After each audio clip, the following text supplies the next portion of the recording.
శ్రీ గురుభ్యో నమః. శ్రీ మహతి జ్యోతిషాలయం వారి పరాభవనామ సంవత్సర మకర రాశి సంవత్సర ఫలితాలు. ఆదాయం 2, వ్యయం 8, రాజపూజ్యం 1, అవమానం 2. ఈ సంవత్సరం మకర రాశి వారికి శని గోచారం 3వ స్థానంలో ఉపచయ స్థానంలో మీనరాశిలో సంచరిస్తున్నాడు. అత్యంత శుభప్రదమైనటువంటి ఫలాన్ని మనోధైర్యాన్ని కలిగిస్తున్నాడు. కష్టాలకు ముగింపు పలుకుతున్నాడు. గురు సంచారం గురు గోచారం ఈ సంవత్సరం జూన్ 2వ తేదీ నుండి 7వ స్థానంలో కర్కాట రాశిలో సంచారం ద్వారా మంచి శుభ ఫలితాలను శుభకార్యాలను కలిగిస్తున్నాడు బృహస్పతి.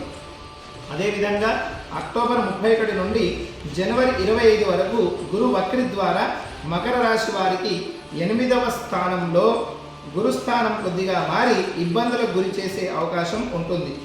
మళ్ళీ తిరిగి జనవరి నుండి 7వ స్థానంలో గురువు తన సొంత ఇంటికి చేరుకొని శుభాన్ని కలిగిస్తాడు.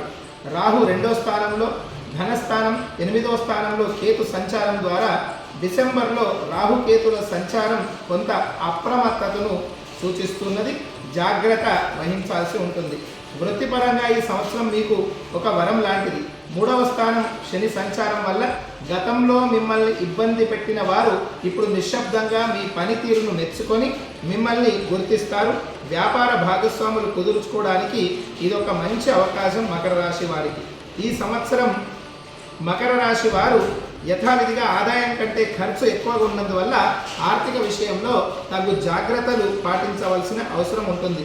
ఈ సంవత్సరం మకర రాశి వారు అమ్మవారికి కుంకుమార్చన, సుబ్రహ్మణ్య స్వామి ఆరాధన, గురువారం రోజు దత్తాత్రేయ స్వామి ఆరాధన చేయడం, అదేవిధంగా శివారాధన చేయడం వల్ల మంచి శుభ ఫలితాలను పొందుతారు.